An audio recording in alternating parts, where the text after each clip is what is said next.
back and forth. This means moving repeatedly from one place to another, or a discussion or an argument that involves repeated exchanges of ideas or points. The phrase back and forth has been used since at least the 15th century.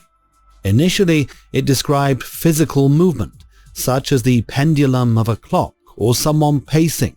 Over time, its usage expanded to include discussions or arguments characterized by repeated exchanges.